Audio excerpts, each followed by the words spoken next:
اس وقت کاشف باجوہ، اسکرین پر آپ یہ تصویر دیکھ رہے ہیں، یہ اس وقت جانی کے ہاتھ کے چھالے اور آنکھ کے تارے بن گئے۔ جانی کون ہے؟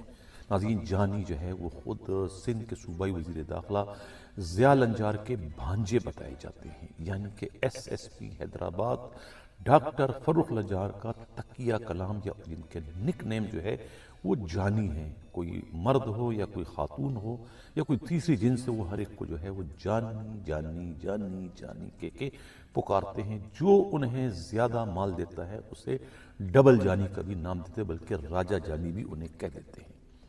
اب یہ جو ہے خود کاشف باجوہ ان کے اس وقت راجہ جانی بنے ہوئے ہیں۔ سانگڑ میں بھی ان کے ساتھ تھے، دادو میں بھی ان کے ساتھ تھے، جہاں جہاں یہ جاتے ہیں تو وہ بارات کی شکل میں ان کے ساتھ جاتا ہے، جہیز کے سامان کی طرف، کیونکہ وہ کماؤ پھوت بچہ ہے، ان کا اے ٹی ایم کارڈ ہے اور انہیں کھانے کمانے کے تقریباً سارے دندے معلوم ہے کہ کہاں سے کیسے پیسے نکالنے ہیں۔ یہی وجہ ہے کہ اب اس وقت وہ حیدرآباد کے ڈیفیکٹو ایس ایس پی کا رول پلے کر رہے ہیں۔ انہیں جو ہے وہ انچارج انویسٹیگیشن سیل حیدرآباد بنا دیا گیا ہے، ایک ہیڈ کانسٹیبل کو۔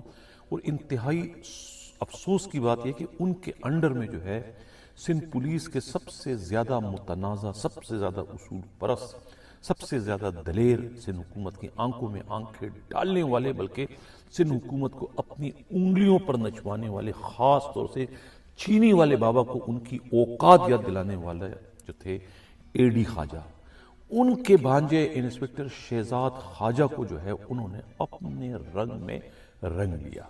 دوسرے معنوں میں انہیں اپنے کرپشن میں شامل کر لیا۔ وہ انسپکٹر ہیں، انہیں جو ہے اس انویسٹیگیشن سیل میں ان کی پوسٹنگ کر دی گئی، جس کا انچارج ہیڈ کانسٹیبل ہے۔ افسوس کی بات ہے کہ ایک ہیڈ کانسٹیبل کے انڈر میں ایک انسپکٹر جو ہے وہ بھی اے ڈی خواجہ کا بھانجا، وہ ان کے انڈر میں کام کر رہا ہے۔ اب یہ کام کیا کر رہے ہیں یہاں پر انویسٹیگیشن میں؟ کیا انہوں نے کوئی بہت اہم تفتیشیں کرنی ہیں؟ انہوں نے کوئی چالان کرنے ہیں؟ کیا کرنا ہے؟ انہوں نے اہم ترین تفتیشیں ہوں یا کوئی بھی تفتیش ہوں، ان کا بیڑا غرق کرنا ہے، دکانداری شروع کر دی ہے۔ یعنی تفتیشی افسران جو ہے بڑی محنت سے جو ہے ملزموں کے چالان مکمل کر کے ان کے پاس جمع کراتی کہ یہ چالان کورٹ میں جمع ہو جائے کہ کیس آگے چلے۔ یہ ان مقدموں میں جو ملوث ملزمان ہوتے ہیں ان سے ٹیلی فون پہ رابطہ کرتے ہیں، وہ کہتے ہیں کہ بھئی تمہاری موت کا سامان جو ہے وہ کورٹ کے حوالے ہونے جا رہا ہے، آ کے معاملات طے کرو۔ دکانداری ہوتی ہے، وہ آ کے معاملات طے کرتے ہیں، 5 10 15 20 25 جو جتنے میں کٹ جائے۔ کٹنے کے بعد پھر ان کے وہی مقدمات جس کے چالان جو ہے وہ آئی او سبمٹ کر چکے ہوتے ہیں، ان سے کہتے ہیں کہ بھئی یہ اس کو آپ ترمیم کریں اور اس میں جو ہے وہ آپ اس کو سی کلاس کر دیں، یعنی اس کیس کو ہی سرے سے آپ کینسل کر دیں۔ یہ دندہ جو ہے اس کاشف باجوہ نے شروع کر دیا ہے، اور اس دندے میں جو ہے کاندھا کس کا استعمال ہو رہا ہے؟ کیونکہ ہیڈ کانسٹیبل تو انٹائٹل نہیں ہے یہ سب کچھ کرنے کے۔ یہ سارا کام جو ہے کہ یہ کیس واپس کرو، یہ سی کلاس کرو، یہ کرو، اس کے لیے جو ہے پھر اس انسپکٹر شہزاد خواجہ کی خدمات حاصل کی گئی، جو کہ اے ڈی خواجہ کے سگے بھانجے بتائے جاتے ہیں۔ انہیں بھی نہیں معلوم ہے کہ انہیں کس طریقے سے بے دردی کے ساتھ جو ہے ان کا کاندھا استعمال کیا جا رہا ہے، لیکن کہتے ہیں کہ انہیں اس کاندھا استعمال کرنے کا معاوضہ جو ہے وہ رشوت کی شکل میں دیا جا رہا ہے۔ یہ کہنا ہے خود پولیس کے انتہائی قابل اعتماد ذرائع کا۔ تو یہ تھے اے ڈی خواجہ کے بھانجے۔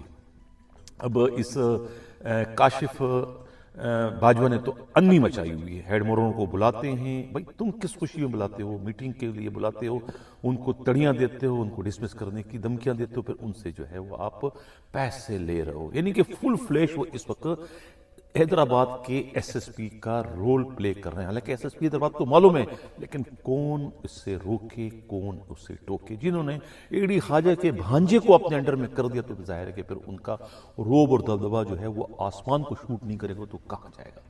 خود حیرت کی بات ہے کہ حیدرآباد کے اتنے با اثر ترین ڈی آئی جی جو ہے طارق رزاق داریجو بھی سب کچھ اپنی کھلی آنکھوں سے دیکھ رہے ہیں، اور انہوں نے بھی مجرمانہ خاموشی کہتے ہیں کہ اختیار کر رکھی ہے۔ یہ تو تھا ناظرین حیدرآباد میں لوٹ کسوٹ کا بازار جس طرح گرم ہے، اس کی ایک جھلک ہم نے آپ کے سامنے پیش کر دی۔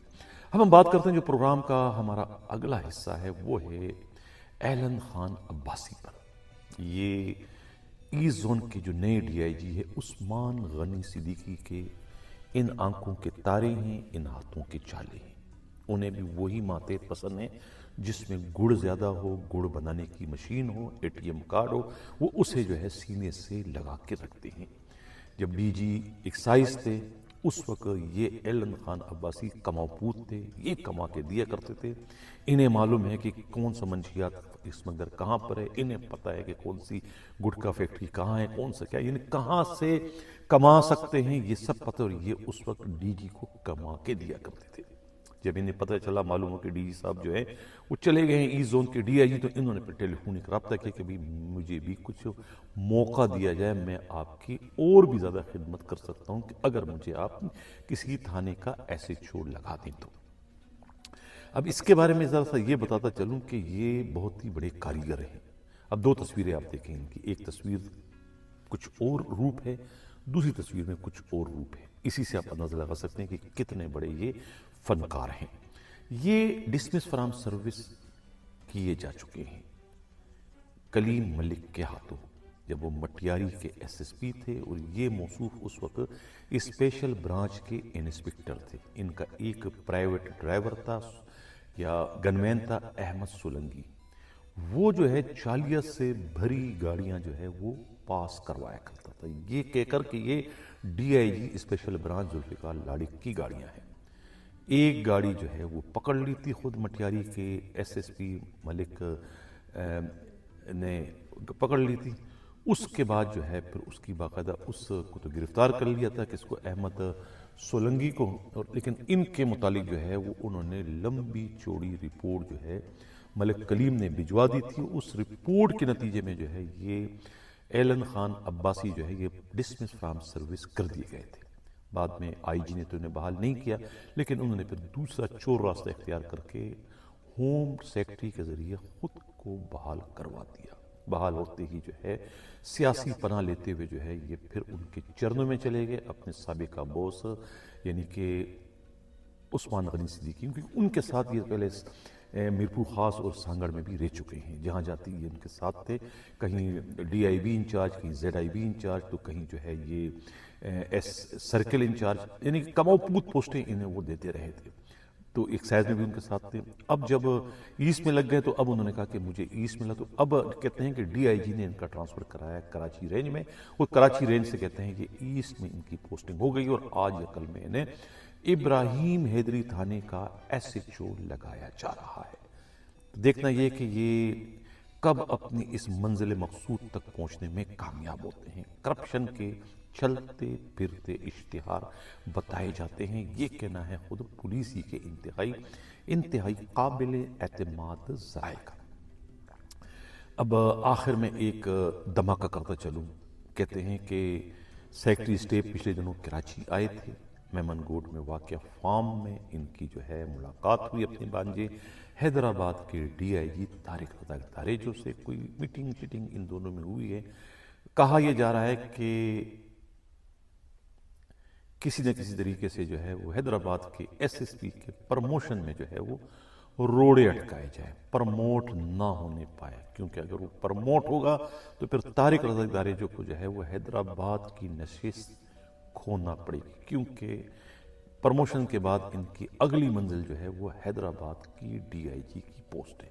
یہ خطرات کی گھنٹی بج رہی ہے، یہ تلوار لٹک رہی ہے خود طارق رضا داریجو پر، تو یقیناً کہا یہ جا رہا ہے کہ اس میٹنگ میں یہی بات ہوئی ہوگی، کس طریقے سے جو ہے وہ ڈاکٹر فروخ لنجار کی پروموشن کو جو ہے وہ ٹالا جائے، ملتوی کیا جائے یا انہیں ڈیفر کیا جائے۔